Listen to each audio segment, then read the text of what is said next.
இதோட அவ்வளோதான்ப்பா. இனிமேல் இறங்கு முகம் தான். இனிமேல்லாம் ரொம்ப கஷ்டம். மோடியை வச்செல்லாம் அரசியல் பண்ண முடியாது அப்படின்னு பேசிக்கிட்டு இருக்கவங்கெல்லாம், அதாவது அடுத்த சாணக்கியர், எப்படி அடுத்த சாணக்கியர் இந்த ராகுல் காந்தி தான் அப்படின்னு சொல்லி தூக்கி மலர்த்தி அடிச்சு அப்படிங்கிறாங்க. என்னடா அப்படி அர்த்தம்னா, அதாவது தூக்கி போட்டு பொழந்து கட்டிட்டாங்களாம் பிஜேபியை. இப்போ நீங்கள் பாருங்கள், உண்மையிலே அப்படி மக்களுக்கு அந்த ஃபார்ம் லாஸ் பிடிக்கல அப்படின்னா இதை லீட் பண்ணக்கூடிய நபருக்கு ஆதரவு தெரிவிச்சிருக்கணுமா இல்லையா? பல இடத்துல UP chief minister Yogi Adityanath அவர்கள் பேசிய அந்த பேச்சு ரொம்பவே முக்கியமானது. மக்கள் பெரும்பான்மையாக இந்த 370 எடுத்தது, அப்ரோகேஷன் ஆஃப் 370 அப்ரிஷியேட் பண்ணுறாங்க. அங்கே ட்ரேடு திரும்பி வருது, அங்கே எக்கானமி திரும்பி வருது. 20 சீட்டை 90 சீட்டில் 20 சீட்டை இவங்க தாண்டிட்டாங்கன்னா என் பேரை மாற்றுறேன் அப்படின்னு, என் பேரை மாற்றிக்கோங்கன்னு சொன்னாங்க. இப்போ கார்த்திங்கிற பேர் வச்சுருக்கவங்கலாம் ஒரு பர்டிகுலர் அக்கானால ரொம்ப ஃபீல் பண்ணுவாங்க.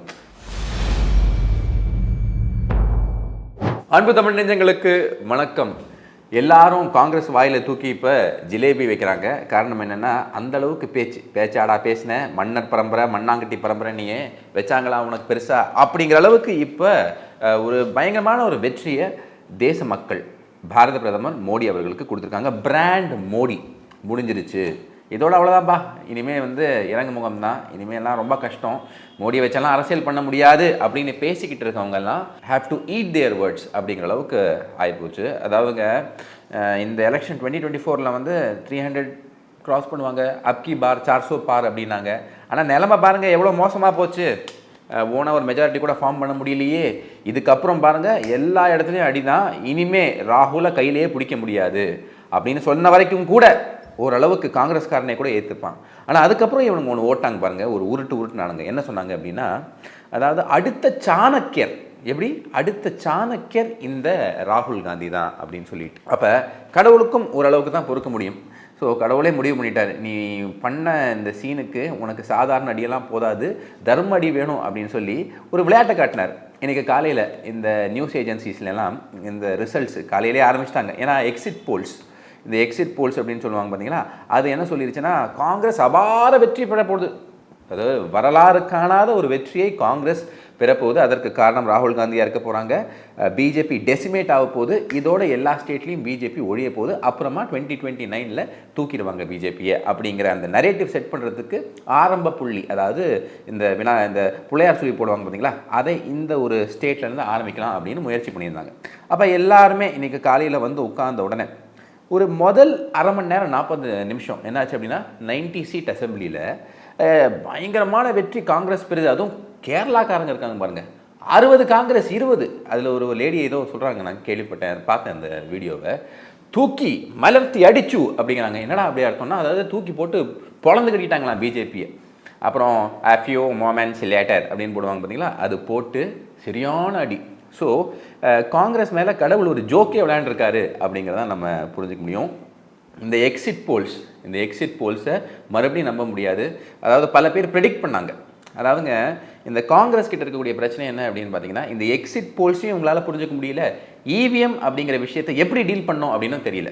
இவங்க ஜெயிச்சா இவிஎம் கரெக்டாக இருக்குது, டெமோக்ரஸி வின்ஸ். இவங்க தோற்று போயிட்டா எக்ஸிட் போல்ஸில் சொன்னாங்களே அப்போ நாங்கள் ஜெயிக்கலையே அப்படின்னு சொல்லிட்டு ஒரு உருட்டுவாங்க. இதே எல்லா எக்ஸிட் போலும் 300+ பிஜேபிக்கு சொல்லிச்சு. ஆனால் பிஜேபி 300+ வரலனா கூட அந்த ஒரு வெற்றியை ரொம்பவே ஒரு மக்களை மதித்து அந்த வெற்றியை ஏற்றிக்கிச்சு. அவங்க பாருங்கள், இந்த எக்ஸிட் போல்ஸ்லாம் 300+ சொன்னாங்க, கிடைக்கல, அப்போ இவிஎம் பிரச்சனை அப்படின்னு எங்கேயுமே பிஜேபி சொல்லலை. ஸோ இப்போ இவிஎம்மை வச்சு என்ன பண்ணுறதுன்னு தெரியல. இவிஎம் மேலே அட்டாக் பண்ணுறதா, பேஜர் மேலே அட்டாக் பண்ணுறதா, மொபைல் ஃபோன் மேலே அட்டாக் பண்ணுறதா, எல்லாம் அட்டாக் பண்ணுறது அப்படின்னு தெரியாத ஹலோல பட்டுக்கிட்டு இருக்காங்க. ஸோ இது மோடி பிராண்டு இன்னும் டிமினிஷ் ஆகலை. மோடி பிராண்டை டிமினிஷ் பண்ண முடியாது அப்படிங்கிற விஷயம் இங்கே எஸ்டாப்ளிஷ் ஆயிடுச்சு. அப்புறம் காங்கிரஸும் இந்த மீடியா பேரன்ஸ் நிறைய பேர் இவங்க லிங்க்ல இருந்தாங்க பார்த்தீங்களா, அவங்கெல்லாம் ஒரு அட்டர் ஃபெயிலியரை நோக்கி இப்போ போய்கிட்டு இருக்காங்க. இது ஒரு பக்கம் இருக்கும்போது, நாம் பொதுமக்களாக நிறைய பேர் புரிஞ்சிக்க வேண்டிய விஷயம் என்ன அப்படின்னு பார்த்தீங்கன்னா, நமக்கு காட்டப்படக்கூடிய இந்த மீடியாவில் காட்டப்படக்கூடிய பிம்பங்கள் வேறு, ஆனால் உண்மையான நிலவரம் வேறு. உதாரணத்துக்கு இந்த ஃபார்மர் ப்ரொட்டஸ்ட் இதெல்லாம் ஜாஸ்தியாக நடந்தது இந்த பஞ்சாப் ஹரியானா ஏரியாவில் தான். ஆனால் உண்மையிலேயே இந்த ஃபார்ம் லாஸோட பெனிஃபிட் யாருக்கு போய் சேர்ந்துருக்கும் அப்படின்னு பார்த்தீங்கன்னா, இங்கே இருக்கக்கூடிய ஃபார்மர்ஸ்க்கு தான் போய் சேர்ந்துருக்கும். ஆனால் அதை ப்ரெஷரைஸ் பண்ணி தப்பான ஒரு ப்ராப்பகேண்டாவை பண்ணி இந்த கவர்மெண்ட்டை அந்த 3 வேளாண் சட்டங்களையும் வித்ட்ரா பண்ண வச்சாங்க. பாருங்கள் நாங்கள் ஜெயிச்சிட்டோம், அந்த இடத்துல உங்களுக்கு கிடைக்க போட அடி இருக்கே அப்படின்னு பேசி இப்போ நிலைமை என்ன இருக்குன்னா, இப்போ நீங்கள் பாருங்கள் உண்மையிலே அப்படி வந்து மக்களுக்கு அந்த ஃபார்ம் லாஸ் பிடிக்கல அப்படின்னா இதை லீட் பண்ணக்கூடிய நபருக்கு ஆதரவு தெரிவிச்சிருக்கணுமா இல்லையா? ஆனால் அங்கே குர்ராம் சிங் சர்னி அப்படின்னு சொல்லிட்டு ஒரு நபர் தான் வந்து இந்த வேளாண் சட்டத்துக்கு எதிரான இருக்கக்கூடிய அந்த ஒரு போராட்டத்தை லீட் பண்ணுறாரு. அவர் வாங்கின ஓட்டு எவ்வளோ தெரியுமா? 1170 ஓட்டு வாங்கியிருக்காரு. எவ்வளோ? 1170 ஓட்டு வாங்கியிருக்காரு. இந்த 1170 ஓட்டு வாங்கி டெபாசிட் கூட அவரால் வாங்க முடியல. ஸோ இந்த நிலைமைக்கு தள்ளி விட்டுருக்காங்க மக்கள். அப்போ உண்மையிலேயே மக்களோட சென்டிமெண்ட் என்ன, இது ஒரிஜினல் ப்ரொட்டஸ்டா இல்லை ஆர்கெஸ்ட்ரேட் ப்ரொட்டஸ்டா அப்படிங்கிறத நீங்கள் புரிஞ்சுக்கோங்க. ரெண்டாவது, இதே மாதிரி பல ப்ரொட்டஸ்ட் அக்னிவீர் ப்ரொட்டஸ்ட் அப்படின்னு நடத்தாங்க. இப்போ இந்த இராணுவத்தில் சேரணும் அப்படின்னா இந்த அக்னிவீர் ஸ்கீம் அப்படின்னு கொண்டு வந்தாங்க. அந்த ப்ரொட்டஸ்ட்டும் நாங்கள் பயங்கரமாக பண்ணுறோம், எங்கள் மக்கள் எங்கள் குழந்தைங்களுக்கு உண்டான வாய்ப்புகள்லாம் போக போகுது, இதுலேருந்து நிறைய பேர் வரமாட்டாங்க அப்படின்னு சொன்னாங்க. அதுவும் தோல்வி அடைஞ்சிருக்கு. அதே மாதிரி முக்கியமான விஷயம் என்ன அப்படின்னு பார்த்தீங்கன்னா, இவங்க இந்த ஜாதிவாரி கணக்கெடுப்பு இங்கே நடத்தவில்லை, ஜாதிவாரி கணக்கெடுப்பு தேவை அப்படி இப்படிலாம் பயங்கரமான உருட்டுனாங்க. எல்லாமே ஃபெயிலியராக இங்கே போயிடுச்சு. அபார வெற்றி இங்கே கண்டிருக்காங்க. 49 to 50 சீட்ஸ் இன்னும் ஃபைனலைஸ் ஆகலை, பட் 49 to 50 சீட்ஸ் கண்டிப்பாக கிடைக்கும். அப்போ இங்கே பாரத பிரதமர் மோடி அவர்களோட ஒரு ஒரு ஒரு ஸ்ட்ராட்டஜி இங்கே இருந்தாலும், அவரோட ஒரு ஃபேஸ் வேல்யூ இங்கே இருந்தாலும், அதே மாதிரி பல இடத்துல வந்து UP chief minister Yogi Adityanath அவர்கள் பேசிய அந்த பேச்சு ரொம்பவே முக்கியமானது. அவர் என்ன சொல்கிறாரு அப்படின்னா, அவர் சொல்லக்கூடிய அந்த வாக்கியங்கள் ரொம்பவே முக்கியமானது. பட்டேங்கே தோ கட்டேங்கே அப்படின்னா என்ன அர்த்தம்னா, நாம் பிரிஞ்சுட்டோன்னா ஜாதியின் அடிப்படையில், மதத்தின் அடிப்படையில், மற்ற விஷயங்கள் இல்லாமல் குறிப்பாக ஜாதியின் அடிப்படையில் பிரிஞ்சுட்டோன்னு வைங்களேன், கட்டேங்க அப்படின்னா நம்மளை வந்து கட் பண்ணி விட்டுருவாங்க. அது நடக்கக்கூடாது. ஸோ பட்னா நெய், அதாவது பிரியக்கூடாது, நாம் எல்லாம் ஒன்றாக இருக்கணும். மெசேஜ் யாருக்கு அப்படிங்கிறது உங்களுக்கு கிளியராக தெரியும்.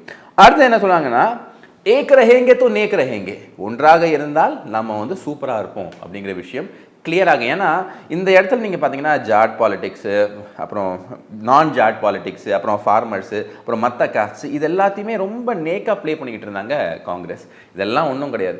ஜாதி வாரியாக பிரியாதீங்க, ஏக் ரஹேங்கே தோ நேக் ரஹேங்கே அப்படிங்கிற விஷயத்தை அவர் பேசினார். ஸோ அதுவுமே ஒரு பெரிய ஒரு இம்பேக்டை க்ரியேட் பண்ணியிருக்கு. இது மட்டும் கிடையாதுங்க, ஜம்மு அண்ட் காஷ்மீரில் நிறைய பேர் சொன்னாங்க இங்கெல்லாம் எலெக்ஷன்லாம் வாஷ் அவுட் ஆகும்னு. ஆனால் ஹையஸ்ட் பர்சன்டேஜ் ஆஃப் ஓட் வந்துட்டு பிஜேபி கிடச்சிருக்கீங்க. அப்போ இதுலேருந்து என்ன தெரியுது நமக்கு?